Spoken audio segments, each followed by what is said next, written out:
Big boss live അപ്ഡേറ്റ്സിലേക്ക് പോകാം. ലൈവിൽ ഇപ്പോൾ ആകെ മൊത്തത്തിൽ പെട്ടിരിക്കുന്ന സാബുമാനെയാണ് നമുക്കിപ്പോൾ കാണാനായിട്ട് സാധിക്കുന്നത്. സാബു ഇപ്പോൾ ഒരു നാരദനാണ്, ഒരു നാരദ മുനിയായിട്ട് ഹൗസിലുള്ള കണ്ടസ്റ്റൻസ് സാബുവിനെ അങ്ങ് പ്രഖ്യാപിച്ചിരിക്കുകയാണ്. നാരദ മുനിയുടെ കാര്യങ്ങൾ അവരാണ് സംസാരിക്കുന്നത്, എനിക്ക് അതിനെപ്പറ്റി ഡീറ്റെയിൽ ആയിട്ട് മനസ്സിലാക്കിയിട്ടില്ല.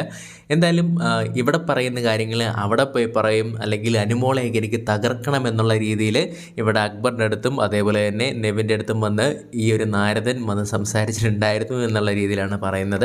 അപ്പം അനുമോളാണെങ്കിൽ പറയുന്നുണ്ട്, ശരിയാണ്, എനിക്ക് ഇവനെ കഴിഞ്ഞ കുറേ നാളായിട്ട് എനിക്ക് തോന്നിയിട്ടുണ്ട്, നമ്മളിവിടെ പറയുന്ന കാര്യങ്ങളൊക്കെ തന്നെ കേട്ടിട്ട് അവിടെ പോയി നമുക്കിട്ട് പാര വെക്കുന്ന ഒരു നാരദനായിട്ട് എനിക്കും പേഴ്സണലി തോന്നിയിട്ടുണ്ട് എന്നുള്ള രീതിയിൽ അനുമോൾ പറയുന്നുണ്ട്. ഞാൻ അങ്ങനെ പറഞ്ഞിട്ടൊന്നുമില്ല എന്നുള്ള രീതിയിൽ ഉരുളുന്ന സാബുമാനെ കാണുന്നുണ്ട്. നീ ഇന്നലെ അല്ലടെ ഈ കാര്യങ്ങളെല്ലാം തന്നെ പറഞ്ഞത് എന്നുള്ള രീതിയിലാണ് തിരിച്ച് അവർ അങ്ങോട്ട് ചോദിക്കുന്നത്.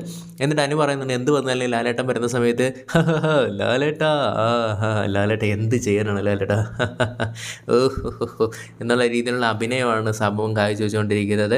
സാബുമാൻ ഒരു ഫേക്കാണ് എന്നുള്ള രീതിയിലാണ് പറയുന്നത്. അത് മാത്രമല്ല, പല സമയത്തും അനീഷ് ഒരു നാടകമാണ്, അനുമോൾ ഒരു നാടകമാണ്, അനീഷ് ഒരു ഫേക്കാണ് എന്നുള്ള രീതിയിലൊക്കെ തന്നെ പല സമയത്തും പറഞ്ഞിട്ടുള്ളവനാണ് ഇവൻ എന്നുള്ള രീതിയിലാണ് ഇവിടെ നെവിൻ പറയുന്നത്. അത് മാത്രമല്ല, ഞാൻ ഈ ബിഗ് ബോസ് ആണ് സത്യം, ഈ ഒരു ഫ്ലോറാണ് സത്യം, അനുമോളെ നീയാണ് സത്യം, അല്ലെങ്കിൽ ഇവനാണ് സത്യം എന്നൊക്കെ പറഞ്ഞ് പല രീതിയിൽ സത്യമിടുന്ന നെവിനെ നമുക്ക് കാണാനായിട്ട് സാധിക്കുന്നുണ്ട്.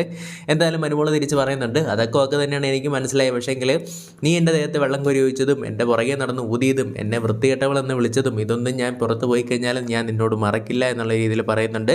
പക്ഷേ സാബുമാൻ ഇങ്ങനെ ചെയ്യുന്നതിൻ്റെ കൂട്ടത്തിലാണ് എന്നുള്ള രീതിയിൽ മനസ്സിലാക്കി. സാബുമാനും ഒരു ഫേക്കാണ് എന്നുള്ള രീതിയിൽ ഹൗസിലുള്ള കണ്ടസ്റ്റൻസ് മനസ്സിലാക്കിയിരിക്കുകയാണ്, അല്ലെങ്കിൽ ഒരു നാരദനാണ് എന്നുള്ള രീതിയിൽ മനസ്സിലാക്കിയിരിക്കുകയാണ്. ലൈവ് കണ്ടവരാണെങ്കിൽ അഭിപ്രായം കമൻറ്റിലൂടെ രേഖപ്പെടുത്തുക.